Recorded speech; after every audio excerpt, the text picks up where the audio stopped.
All right, so the big discussion in Formula One right now is Perez, Tsunoda, Lawson, who's gonna be Max Verstappen's teammate come 2025. I'm gonna do the Perez part first because it's worth discussing. Sergio Perez has found himself in a situation right now where he is unable to maximize the RB20, whether it be qualifying, whether it be race pace. Perez and that car no longer mix. It's not like 2022. In 2022 it was different. Yes, Perez was not on Max's level, but he wasn't putting down the honker performances that he's putting down right now.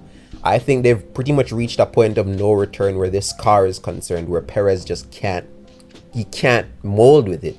I know Horner said that, yeah, Checo was bringing this stuff up last year, but Max was cooking, so we ignored it. Even if that's the case, man, even if that's the case, it's over. Like, Perez cannot drive this car to its fullest potential, and I think deep down he knows that. But here's the thing, though. I don't get why he gets clowned for saying, listen, man, I have a contract next year. Of course he should say that. He does. And he's right for bringing it up. Because who told them to re-sign him, man? That was a decision that they made. Yeah?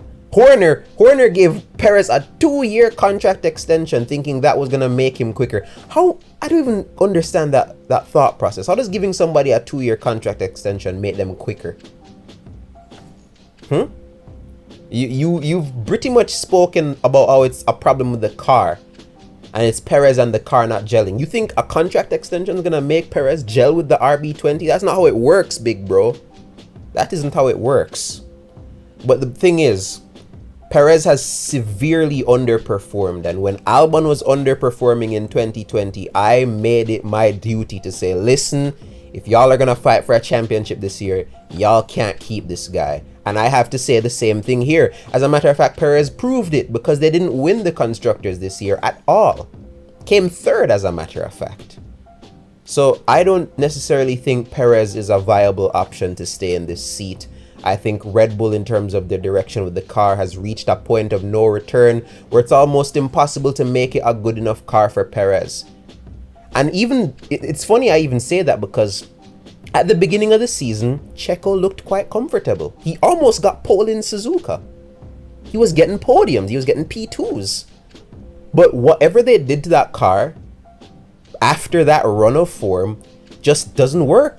So it's either you're going to try and revert the car back to that, and you keep Checo and you say, maybe he'll drive better if we bring the car back to how it used to be. But maybe that's a risk, man. Maybe going backwards is a risk. Maybe doing that won't make you quicker than McLaren and Ferrari. You need the fastest car possible. But anyways, yes, Perez could very well still be in the Red Bull come next year because, as he said, he literally has a contract. Yeah? And they'd have to buy it out. And if they can't buy it out, they're going to have to keep him. So that's one option. But let's go into the juicier option. Let's say Perez is not kept. They buy him out of his contract, they compensate him, they kick him to the curb. Red Bull now have a decision to make. Liam Lawson, Yuki Tsunoda, both of their RB drivers, right? Who gets the seat? I am here to tell you right now that there is no wrong answer to this question. And I genuinely wish that some folks on the internet would stop pretending as though there is. There is not a wrong answer to this question. I think both drivers are viable for the seat, and I will explain in detail as to why. This is unscripted. I have a few notes near me, but outside of that, I don't have a script. I'm going off the top of my head, going off of what I have seen with my own eyes, yes? So let's start with the safe bet. Yuki Tsunoda. He's been at VCarb. He's been at Minardi. I'm calling them Minardi. He has been at Minardi for 4 years now. This is the end of his 4th season with the team. And what I wish people would stop doing is pretending that 2021 Tsunoda is 2024 Tsunoda. Yuki Tsunoda, through pace, through maturity, through his radio etiquette, is not the same driver now that he was back then. And I wish people would stop pretending that Yuki Tsunoda is some raging lunatic. Those days of his immatureness are over. You want to bring up Bahrain 2024? Whatever. I don't ever think that was as egregious as people were pretending, but we move. Tsunoda is driving better now than he's ever driven before. And yes, it took a while for him to get to this point, but he has gotten to this point. And I think if you look at his maturity, you look at his ability to lead V-Carb these past 2 seasons when De Vries and Ricciardo weren't necessarily driving up to standard, up to Red Bull standard at least. I think both of them were decent. De Vries, I get why he was cut.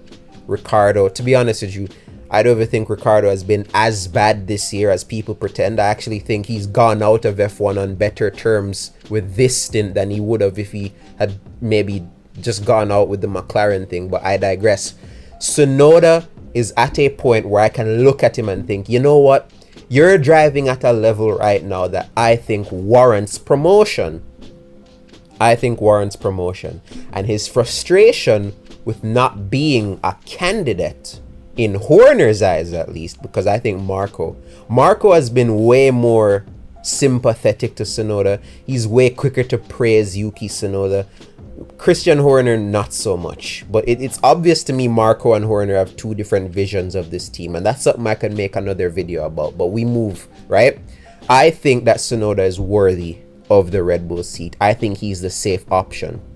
However, equally, I think Liam Lawson is the riskier choice, but just as viable. Intern, how can Liam Lawson be just as viable for this seat when he's been absolutely blitzed by Yuki in qualifying? He's 6-0. Intern, what are you talking about?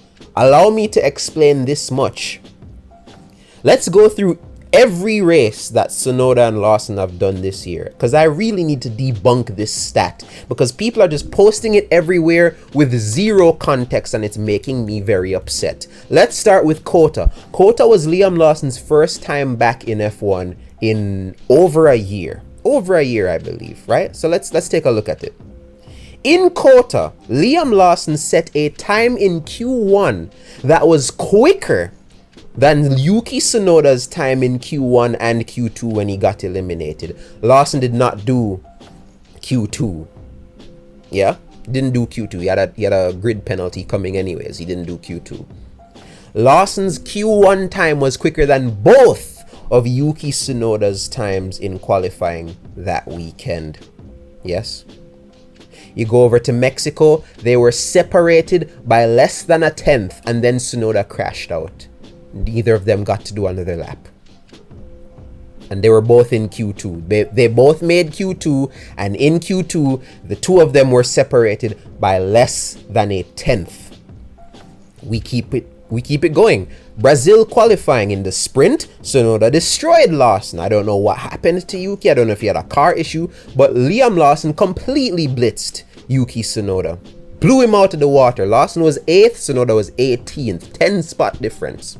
You go to the wet qualifying for the Grand Prix. Yes, Tsunoda put 4 tenths on his head, but Lawson was 5th. That was Liam Lawson's, I think that was his 2nd ever Formula 1 session in wet conditions. The only other time Liam Lawson had ever driven a car in the wet before that was Zandvoort mid-race 2023. So for Liam Lawson to put that car P5 in his 2nd ever wet session, his first quali session in the wet ever, yes, he lost 4 tenths. But damn it, P5? Come on now. Vegas. Lawson was barbecued by Yuki Tsunoda. It was probably Lawson's worst weekend thus far, unless you count Qatar, which maybe, sure. But yeah, in terms of his head-to-head against Tsunoda, got barbecued, man. He got cooked. Qatar, again, he was less than a tenth slower than Yuki in Q1. Both of them got knocked out. It seems like the minority is not quick around Qatar. But again, Lawson less than a tenth slower. That is the 2nd time I've said this. We go over to Abu Dhabi. Lawson less than a tenth slower.